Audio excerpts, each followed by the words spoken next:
What's up, guys? A lot of funny stuff going on in the fight world. Most recently, as you know, or maybe don't know, that Logan Paul is supposed to fight Floyd Mayweather, which is an oddball combination, a boxing fight. 0-1 Logan Paul, who's approximately 190 pounds plus or minus, against the best possibly ever boxer, Floyd Mayweather.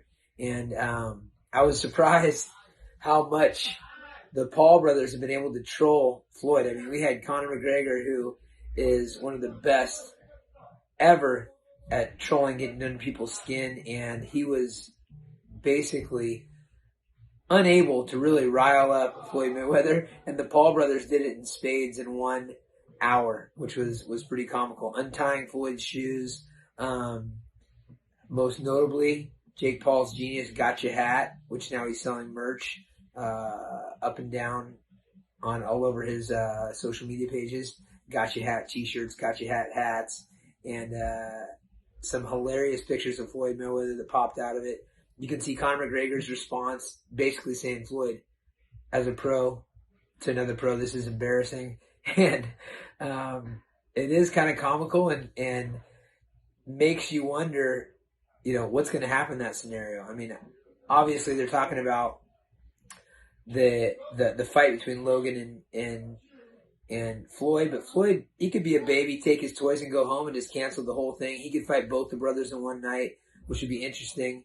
But at the end of the day, that little push actually brought some clout that wasn't really there prior. It wasn't as much hype going into this thing as there was the Ben Askren Jake Paul fight, because there's some real question there, like who's going to win? The guy that is young and actually good at boxing, the guy that's a champion that is terrible at boxing, and that got answered. So this was very funny to watch. If you haven't checked out some of that footage, go watch it. It's got Floyd chasing around, trying to get his hat. He wants to get his hat back. It almost reminded me of Conor McGregor and Jose Aldo when Aldo snatched up the belt.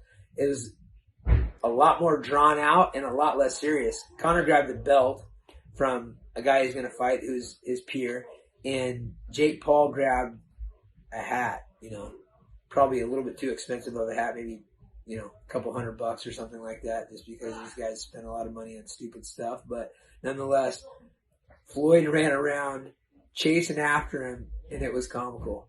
On another note, we got kind of a sad story with Diego Sanchez. I've been talking with Diego, and he really feels like he's being attacked by the UFC, and people are, coming after him. He wanted this opportunity to have his retirement fight against another legend, and it was swiped away from him due to his coach, mentor, friend, manager kind of piping up with the UFC, arguing with the media about his prowess and his reputation and things that are being said about him, which is out of anybody's control. This is what happens when people are put in the public. They get to be scrutinized and made fun of and poked at and prodded at. I feel bad for the guy because I feel like he has a good heart, but at the end of the day, he has a self-awareness tutorial and business where he teaches people about self-awareness and amongst a bunch of other things. And I think he may be skipping a little bit of that. On the other side, we got Diego, who deserves to be treated right in this place. I mean, of course, he's jumping on the side of the person that's closest to him, maybe a little bit blinded by his point of view and the point of view of his coach and mentor. But it's kind of sad. I was looking forward to the Cowboy fight, the Diego fight. I'm going to get on the phone with Diego at some point, just have a one-on-one conversation with him. I feel like he's a guy that could use someone to listen to him and maybe help mend things a little bit. Who knows? But all that aside, we've got a big fight on Saturday and some great fights that we want to talk about. So first, the unfortunate part is the fights that we've lost. And those fights were DJ Dillashaw, who got his head split open, it sounds like, and unable to fight, against Sanhagen, which is going to be an awesome throwdown. Those guys have trained together before. From what I understand, it was very close in the room. I've heard back and forth of who was getting the better, but Sanhagen's on a hot streak. TJ's fresh off of his suspension for PEDs. And hopefully they reschedule that and get it going quick. We've got Michelle Watterson and Marina that are replacing as the main event. Michelle Watterson is one of the most dynamic fighters out there. She's a veteran. She's been around for a very long time. I've never got to see her in person doing her camps, doing her day-to-day training, but I know that she's got a great mentality and a high skill set. We've seen her strike with girls and submit girls and be able to take them down and avoid takedowns. So she's an all-around fighter. I have, however, seen Macrina come in here and train with us. She's done a couple months of training here at the gym.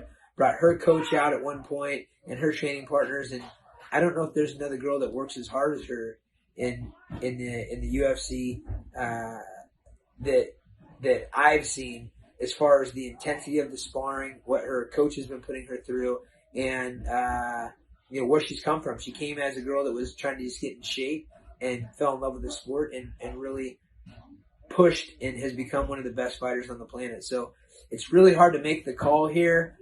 Who's the better all-around fighter with the most experience? It's Michelle Watterson, but I'm always leaning towards the evil that I do know versus the evil that I don't, and that's a mean, evil Macrina who's been looking nasty and I think has a slight edge in this one, just based on what I've seen in person. The replacement fight, we've got Donald Cerrone, who's basically been a staple in the sport, a guy that takes fights on short notice, fights anybody, multiple weight classes, and is one of the most decorated and experienced fighters on the planet. He's taken on a short notice fight in this situation where he's getting somebody that's stepping up, and it's at a weight class he doesn't necessarily want to be at 170 pounds. But nonetheless, he's game, but it doesn't sound like he's super excited about the situation he's in. He had a great fight, a great matchup, someone he was training for, and now he's basically going against an Alex Morano who's very, very tough and is a real 170 pounder. So from the interview I saw with Cowboy, there's a little indecision of what could or could not happen. Is he going to have his best performance? A lot of times when there's no pressure, I feel like he does have his best performances. So hoping that he gets that one done, but it's going to be very close. So we've got Neil Magny and Jeff Neal. Both of these guys are extremely dangerous. Jeff Neal, though, has not tasted defeat very often. He's only had 3 losses, and we've seen Neil Magny with a back-and-forth tattered record against the toughest competition. So another tit for tat. I'm going to lean to Jeff Neal with a slight advantage. And we've got Carlos Diego Ferreira, 17-3 against Gregor Gillespie, 13-1. This Gregor Gillespie is a guy that has been under the radar because he has been a little bit inactive as of late, but he's very, very dangerous. He's a super high-level wrestler with a great pedigree, and I think he's the one that is going to pull away in this situation. Both guys are tough, but Gillespie's got a little more, momentum on his side and some unfinished business with being out for a bit. So I'm thinking he's going to come in and try to make a statement and do a good job of it. Lastly, we've got Amanda Rivas versus Angela Hill. Angela Hill is a very tough competitor, but she's had 9 losses. She's used to winning some and losing some. Amanda Rivas is a lifetime practitioner. Her dad's a coach.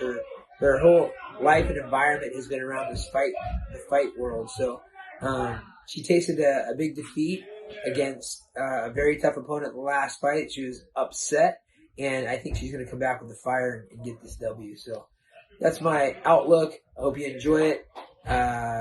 We'll see. Don't bet on it.